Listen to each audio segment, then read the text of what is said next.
Hello. आज फिर एक क्वेश्चन देखते हैं। ये कैपेसिटर्स के ऊपर एक क्वेश्चन है, एनर्जी से रिलेटेड। और इस क्वेश्चन में क्या है कि एक वोल्ट की बैटरी कनेक्टेड है इनिशियली 2 माइक्रोफैराड के साथ। और इसमें मुझे फाइंड करना है कि यही स्विच, यहाँ पे एक स्विच है, ये स्विच जब 2 के पास चली जाएगी, यानी जब ये कैपेसिटर फुली चार्ज हो जाएगा उसके बाद ये स्विच 2 के पास चली जाएगी, तो मुझे फाइंड करना है तब यहाँ पे कितना एनर्जी, परसेंटेज ऑफ एनर्जी कितना डिसिपिएट होगा, ये मुझे यहाँ पे फाइंड करना है। यानी पहले मुझे ये देखना है कि 2 माइक्रोफैराड के पास इनिशियली कितना एनर्जी यहाँ पे स्टोर हुआ है। और उसके बाद जैसे ही उस पर क्लिक हो जाता है सेकंड स्विच पे, जहाँ पे 8 माइक्रोफैराड इनिशियली जो है वो अनचार्ज है, ये अनचार्ज कैपेसिटर है। कहीं ना कुछ एनर्जी यहाँ पे लॉस होगा, इसको चार्ज करने में वर्क डन करना पड़ेगा। तो मुझे वो परसेंटेज के फॉर्म में यहाँ पे निकालना है। राइट। देखते हैं इसको, इस क्वेश्चन को, और इसको सॉल्व करते हैं। पहले अगर मैं फाइंड करूं what is the charge across 2 microfarad, अगर वो 1 वोल्ट से कनेक्टेड है क्योंकि इनिशियली स्विच 1 पे कनेक्टेड है, तो यहाँ पे अगर हम लोग फाइंड करें that is charge stored in the capacitor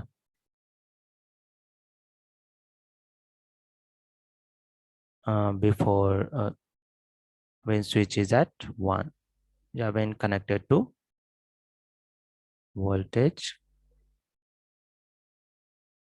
connected to voltage 1 volt, right. अगर यहाँ पे फाइंड करो तो मैं सिंपली लिख सकता हूँ Q is equal to C times V. यहाँ पे सी जो है वो है 2 माइक्रोफैराड, तो 2 माइक्रोफैराड इंटू वोल्टेज जो है 1 वोल्ट, तो farad into voltage will give you the coulomb, से हो जाएगा 2 माइक्रो कूलम। राइट। ये कैपेसिटर फुल्ली चार्ज हो चुका है 2 माइक्रो कूलम से। अब क्या करना है, मुझे स्विच को 1 से 2 पे रिप्लेस करना है और देखना है कि यहाँ पे कितनी एनर्जी पहले मुझे एनर्जी भी यहाँ फाइंड करना पड़ेगा, तभी मैं फाइंड कर पाऊंगा कि एनर्जी कितना डिसिपेट हुआ है। इनिशियल एनर्जी देखते हैं कि कैपेसिटर कितने एनर्जी को यहाँ पे स्टोर कर पाता है, यानी चार्ज को कितना स्टोर कर पाता है। यहाँ पे वैल्यू यूज कर सकते हैं, बहुत सारे फॉर्मूला है, जैसे 1/CV² है, नहीं तो 1/2Q² बाई C है, और नहीं तो एक और फॉर्मूला यहाँ पे यूज कर सकते हैं, दैट इज 1/2Q C, या सॉरी QV, ये फॉर्मूला भी यूज कर सकते हैं। निकाल के देखते हैं, यहाँ पे मुझे चार्ज ऑलरेडी मालूम है, कैपेसिटर भी मालूम है, तो सेकंड का यूज कर सकते हैं। तो एनर्जी इनिशियली देखें कि ये कितना स्टोर किया है, तो इसको यूज कर लेता हूँ Q² divided by 2C। Q का वैल्यू अभी अभी निकाले हैं, तो ये हो जाएगा 2 micro square divided by 2 into 2 microfarad, तो coulomb by farad will give you the joule. यहाँ पे अगर हम लोग इसको फाइंड करें तो ये हो जाएगा 4। यहाँ पे 2 बार माइक्रो है, तो let it be calculation point of view से इसको मैं माइक्रो माइक्रो कंसिडर कर लेता हूँ। Micro into micro divided by, ये भी हो जाएगा 4, केवल माइक्रो, 1 माइक्रो गया, 4 गया, यानी 1 माइक्रो जूल। ये एनर्जी जो स्टोर करेगा, चार्ज जो स्टोर करेगा in the form of energy, वो हो जाएगा 1 माइक्रो जूल। राइट। तो ये कहीं ना कहीं कैपेसिटर के पास इनिशियल एनर्जी है। अब नेक्स्ट वन मुझे क्या करना है, स्विच को S2 पे ले जाना है। देखते हैं स्विच 2 को क्लोज करके क्या होता है। So after closing the switch 2, तो अगर मैं स्विच 2 को क्लोज करूं यहाँ पे, यानी ये स्विच अब यहाँ पे आ गया है, तो कहीं ना कहीं ये जो अनचार्ज कैपेसिटर है, ये 2 माइक्रोफैराड का जो फुल्ली कप चार्ज कैपेसिटर है, ये इसको चार्ज करना शुरू कर देगा। बट यहाँ पे वोल्टेज अगर देखें, तो जितना वोल्टेज जिसके अक्रॉस रहा होगा, लेट इट बी इसके अक्रॉस वोल्टेज वी डैश है, तो 8 माइक्रोफैराड के अक्रॉस जो वोल्टेज होगा वो भी वी डैश ही होगा, क्योंकि दोनों एक तरह से पैरेलली कनेक्टेड है। चेंज क्या होगा, तो चार्ज चेंज होगा, क्योंकि ये एक तरह से इसके पास ये फुल्ली चार्ज है, तो ये अपना कुछ चार्ज जो है वो किसको देना शुरू कर देगा, तो ये कहीं ना कहीं 8 माइक्रोफैराड जो कि इनिशियली अनचार्ज है उसको देना शुरू कर देगा, लेकिन वोल्टेज सेम रहेगा। लेट इट बी इनिशियली, अगर मैं कंसिडर कर रहा हूँ कि इनिशियली इसके पास चार्ज था Q, जो कि हम लोगों ने यहाँ फाइंड किया 2 माइक्रोकूलम, लेकिन जैसे ही ये इसके साथ कनेक्ट हो गया, लेट इट बी इसकी चार्ज जो घट गई, इनिशियली कुछ और थी, और इसकी चार्ज हो गई let it be Q-Q। Okay. After closing the charge the charge, the remaining charge, the remaining charge on 2 microfarad is, let it be q minus q, यानी q minus q इसका remaining charge बचा है, and the capacitor 8 microfarad get charged with charge q, और 8 microfarad जो है q charge से charge हो चुका है। दोनों के अक्रॉस वोल्टेज सेम है। Alright, so v across 2 microfarad, yeah, let it be okay, so 2 microfarad is equal to v across 8 microfarad। तो अगर मैं अब देखूं वोल्टेज इसके अक्रॉस कितना बचेगा, तो ये हो जाएगा q माइनस क्यू, क्योंकि सी जो q जो होता है वो होता है सी वी, सो v हो जाएगा q बाई सी। तो ये हो जाएगा आपका 2 माइक्रोफैराड, और इज इक्वल टू, इधर अगर हम लोग देखें तो ये जो चार्ज हो गया है क्यू से चार्ज हो चुका है, और इसकी जो कैपेसिटेंस है वो है 8 माइक्रोफैराड। सो अगर मैं इसको सॉल्व करूं, कैपिटल क्यू का इनिशियल चार्ज मुझे ऑलरेडी मालूम था, तो ये है 2 micro, so 2 micro minus Q divided by, इसको सॉल्व कर लेते हैं तो माइक्रो माइक्रोफैराड गया, 2 2 जब 4 यहाँ पे बचेगा, यानी 1 क्यू डिवाइडेड बाई 4। सो अगर मैं क्यू का वैल्यू यहाँ पे फाइंड करूँ तो ये हो जाएगा 8 micro minus 4 Q is equal to Q, यानी अगर हम लोग इसको फाइंड करें तो ये इधर आ जाएगा तो हो जाएगा 5, यानी क्यू की वैल्यू हो जाएगी 8 micro divided by 5 coulomb. So 8 microfarad जो कैपेसिटर है वो इतना चार्जेस को स्टोर करेगा in the form of energy.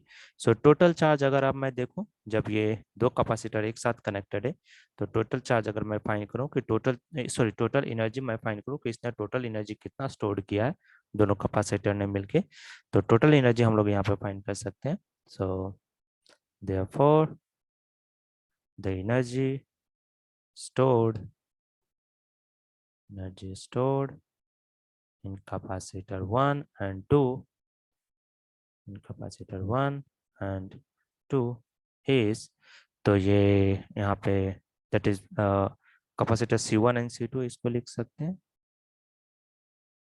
C1 and C2, क्योंकि एक है 2 माइक्रोफैराड दूसरा 8 माइक्रोफैराड, राइट। तो total energy let it be, तो टोटल एनर्जी हो जाएगा energy stored across 2 microfarad plus energy stored across 8 microfarad. तो एनर्जी स्टोर्ड अक्रॉस 2 माइक्रोफैराड अगर निकालो तो ये हो जाएगा, एनर्जी के लिए यूज़ कर सकते हैं, that is Q square by 2c। तो जब दोनों कनेक्टेड हो गया तो इसके बाद जो चार्ज बचा था Q minus Q, so Q minus Q square divided by 2c, plus ये जो चार्ज हुआ है वो क्यू से चार्ज हुआ है, क्यू स्क्वायर डिवाइडेड बाई ये हो जाएगा, लेट इट बी, ये C1 है 2c2, राइट। तो इसको सॉल्व कर लेते हैं यहाँ पे, so let it be solve करते हैं। सो कैपिटल क्यू का वैल्यू था यहाँ पे 2, या इसको और राइट, सो सॉल्व करते हैं इसको, थोड़ा सा यहाँ पे सॉल्व करना पड़ेगा, सॉल्व करके इसको देखते हैं। सो कैपिटल क्यू का जो वैल्यू था वो वैल्यू था 2, और स्मॉल क्यू का वैल्यू जो है वो है 8/5 माइक्रो, कॉमन हो जाएगा तो इसको बोल सकते 2 माइनस 8/5, और लेट इट बी, माइक्रो को यहाँ पे कॉमन ले लिया क्योंकि माइक्रो कूलम में है, सो माइक्रो, और ये हो जाएगा इसका स्क्वायर, है ना, डिवाइडेड बाय 2 इंटू C1 की वैल्यू जो है 2 माइक्रो। सो कहीं ना कहीं एक माइक्रो कैंसिल हो जाएगा, प्लस ये हो गया 8/5 स्क्वायर, और माइक्रो यहाँ से, ओके, ये हो जाएगा माइक्रो स्क्वायर डिवाइडेड बाय ये है 2 इंटू 8 माइक्रो। तो इसको सॉल्व कर लेते हैं। सो इसको अगर यहाँ पे सॉल्व किया तो पहला तो नीचे का माइक्रो ऊपर का माइक्रो यहाँ पे कैंसिल आउट हो जाएगा, तो ऊपर केवल एक माइक्रो बचेगा। उसी तरह से नेक्स्ट पार्ट में भी एक माइक्रो कैंसिल हो जाएगा, तो केवल एक माइक्रो यहाँ पे बचेगा। सो जो चीज़ मेरा कॉमन निकल रहा है उसको पहले बाहर निकाल लेते हैं, या सो यहाँ पे ओवरऑल एक ही माइक्रो कूलम आपका बाहर आएगा। सो ये माइक्रो ये जूल में कन्वर्ट हो जाएगा क्योंकि एनर्जी फाइंड कर रहे हैं, और ये जो बचेगा 10 यानी 2 2/5, सो ये हो जाएगा 2/5 डिवाइडेड बाई 4, राइट, नीचे का 4, और इसका स्क्वायर है तो डायरेक्ट लिख लेता हूँ इसको, तो ये हो जाएगा 4 2 का स्क्वायर, यानी 4 डिवाइडेड बाई 25, राइट, और उसी तरह से प्लस ये बन जाएगा आपका 64/25 और नीचे हो जाएगा 16, राइट, माइक्रोजूल इतना आएगा। इसको सॉल्व कर लेते हैं। सो अगर इसको सॉल्व किया तो 4 कैंसिल हो जाएगा, यानी ये बच जाएगा 1/25 प्लस यहाँ से देखें तो ये 4 टाइम्स आ जाएगा, यानी 4/25 माइक्रोजूल। सो इसको अगर सॉल्व करें तो ये 5/25 हो जाएगा माइक्रोजूल, यानी एक तरह से 1/5 माइक्रोजूल। सो यहाँ पे देखें तो इनिशियली जब कैपेसिटर 2 माइक्रोफैराड का कनेक्टेड था तो उसके पास जो टोटल एनर्जी थी वो थी यहाँ पे 1 माइक्रोजूल, लेकिन जब दोनों एक साथ कनेक्ट हो गए तो यहाँ पे एनर्जी बचा 1/5 माइक्रोजूल। यानी जो रिमेनिंग एनर्जी, इसमें जो डिफरेंस आएगा इन दोनों का एनर्जी, कहीं ना कहीं वही एनर्जी यहाँ पे डिसिपिएट हुआ होगा। तो मुझे ये फाइंड करना है कि आखिर वो एनर्जी कितना डिसिपिएट हुआ है, राइट, उसको ये फाइंड करना है यहाँ पे, और वो भी परसेंटेज के फॉर्म में। तो देखते हैं कि कितना एनर्जी यहाँ पे लॉस हुआ है in the form of heat. So mostly ये हीट के फॉर्म में यहाँ पे डिसिपिएट होगा। सो यहाँ पे बोल सकता हूँ द डिसिपिएटेड एनर्जी,